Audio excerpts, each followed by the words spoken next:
So hello everyone, Kanchan here. Today we're gonna talk about the next episode, Empire of God. जैसा कि हमने पिछले episode में देखा था कि जाओ ने सायोकी की फैमिली के साथ डिनर एंजॉय कर लिया था और सायोकी से अलविदा कहकर निकल जाता है। यहाँ सायोकी को भी समझ में आ जाता है कि जाओ एक अच्छा इंसान है।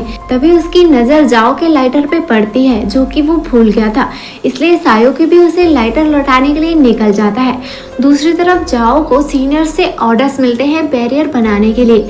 अब आगे जब जाओ को बैरियर बनाने के ऑर्डर मिले और कहा गया कि बैरियर बनाने के बाद तुम्हें वहां से तुरंत निकल जाना है क्योंकि वो मॉन्स्टर बहुत ही पावरफुल है। लेकिन यहाँ जाओ के सामने एक मॉन्स्टर था जो कि इंजर्ड था। हालांकि वो इंजर्ड नहीं था, वो तो जाओ को फंसाने के लिए एक जाल फैलाया गया था क्योंकि जाओ जानता था कि अगर मैं यहाँ से चले गया तो ये मॉन्स्टर प्रोटेक्शन बैरियर को तोड़कर ह्यूमंस पर अटैक करेगा जिससे बहुत सारे ह्यूमंस की जान चली जाएगी। इसलिए जाओ अपने कैप्टन की बात नहीं मानता और अपनी तलवार लेकर उस मॉन्स्टर पर अटैक कर देता है।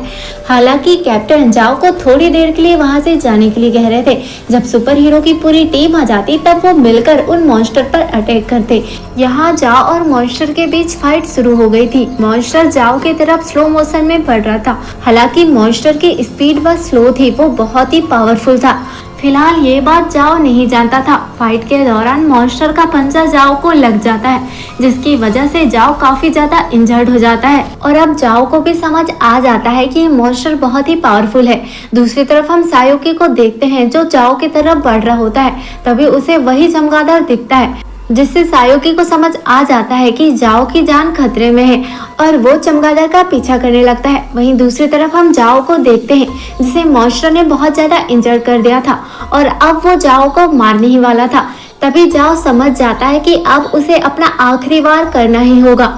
तभी हमें दिखाया जाता है कि जाओ के पास जो ट्रैकर था वो नॉर्मल ट्रैकर नहीं था बल्कि बहुत ही स्पेशल था और जाओ जैसे ही उस ट्रैकर का स्विच दबाता है तो उससे कुछ टाइम के लिए उसे टैपो पावर मिल जाती है और ये नाइट वॉचमैन का सबसे खतरनाक वेपन था। इसके बाद जाओ उस मॉन्स्टर का एक हैंड कट कर देता है। तभी हम देखते हैं कि वहाँ पर सायोकी पहुँच जाता है और वो प्रोटेक्शन बैरियर तोड़ के सीधा अंदर आ जाता है। तभी दिखाया जाता है कि जाओ सायोकी से पूछता है कि मैंने तो यहाँ प्रोटेक्शन बैरियर लगाया था तो तुम अंदर कैसे आए, जिस पर सायोकी बताता है कि मैंने तो उसे अपने हाथों से तोड़ा है। तभी जाओ समझ जाता है कि सायोकी बहुत ज्यादा पावरफुल है। तभी हम देखते हैं कि वो मॉन्स्टर जाओ की तरफ बढ़ने लगता है। तभी जाओ सायोकी से कहता है कि इस मूव को तो बहुत ही ध्यान से देखना। जिसके बाद हमें दिखाया जाता है कि जाओ अपने शॉट को मून की तरफ करता है जिसकी वजह से मून की सारी लाइट उस शॉट में आ जाती है। फिर हम देखते हैं कि जाओ एक ही वार में उस मॉन्स्टर के सर को अलग कर देता है जिसे देखकर सायोकी बहुत ही हैरान रह जाता है। लेकिन जाओ भी अचानक नीचे गिर जाता है क्योंकि जो टैपो पावर उसे ट्रैकर से मिली थी उसके कुछ साइड इफेक्ट थे जिसकी वजह से उसकी बॉडी बहुत ही वीक हो गई थी। तभी हम देखते हैं कि सायोकी उसके पास दौड़कर जाता है और पूछता है कि अभी तो तुम पूरी तरह से ठीक थे और ये सब कुछ ऐसे कैसे हो रहा है। तभी हम देखते हैं कि जाओ उसे बताता है कि मैंने अभी अभी थोड़ी देर पहले टैपो पावर का यूज किया है जिसकी वजह से ये सब हो रहा है। हालांकि मैं हमेशा से टैपो पावर चाहता था और मैं आज उनका यूज करके बहुत ही खुश हूँ। वहीं सायोकी को कुछ भी समझ नहीं आ रहा था कि वो क्या करे। वहीं जाओ उससे पूछता है कि मैं शॉट चलाते हुए कैसा देख रहा था, जिसका आंसर देते हुए सायोकी कहता है कि तुम बहुत ही कूल लग रहे थे।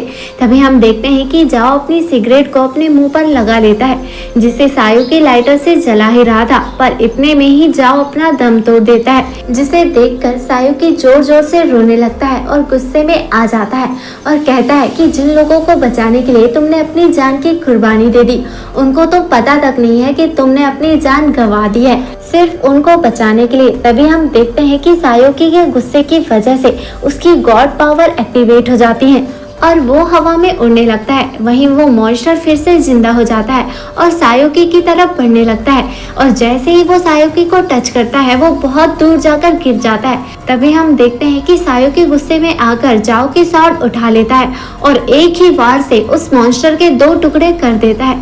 वहीं दूसरी तरफ जाओ की टीम की एक मेंबर उसकी तरफ ही आ रही होती है, जिसे कैप्टन बता रहे थे कि उसका ट्रैकर मूव नहीं कर रहा है, इसका मतलब जाओ मर गया है। लेकिन वो लड़की कहती है कि ऐसा नहीं हो सकता, इतनी जल्दी जाओ हमें छोड़कर नहीं जा सकता। तभी हम देखते हैं कि सायोकी उसकी डेड बॉडी उठाकर उसी तरफ जा रहा होता है। दूसरी तरफ सायोकी की आंटी उसका घर में वेट कर रही थी।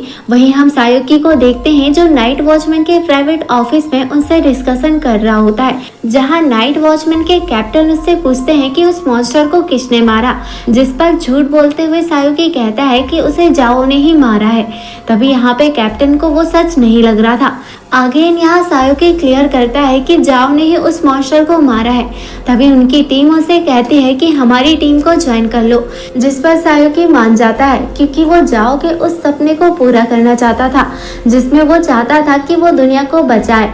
इसलिए वो यहाँ पर 10 ईयर एग्रीमेंट कर लेता है और इस एग्रीमेंट के हिसाब से वो 10 सालों तक जाओ की जगह रहकर दुनिया को बचाएगा। वहीं नाइट वॉचमैन की सैलरी बहुत ज़्यादा थी, जिससे उसके घर की फाइनेंशियल कंडीशन भी ठीक हो सकती थी। सीन चेंज होता है और हमें अगले दिन का सीन दिखाया जाता है, जहां पर सायोकी एक लेटर और कुछ पैसे भिजवाता है जिसमें लिखा था कि मैं आर्मी ज्वाइन कर रहा हूँ, इसी वजह से मैं घर से कुछ दिनों तक दूर रहूंगा। यहाँ हम देखते हैं कि उसकी आंटी उन पैसों और लेटर को देखकर रोने लगती है। वहाँ सायोकी का भाई भी काफी हैरान था। तभी हम देखते हैं कि सायोकी का कॉल आता है, जिस पर वो आंटी से कहता है कि मैं ऐसे अचानक चला गया, इसके लिए माफी चाहता हूँ। तभी हम देखते हैं कि उसकी आंटी उस पर ज्यादा गुस्सा नहीं करती और उसे अपना ध्यान रखने के लिए कहती है।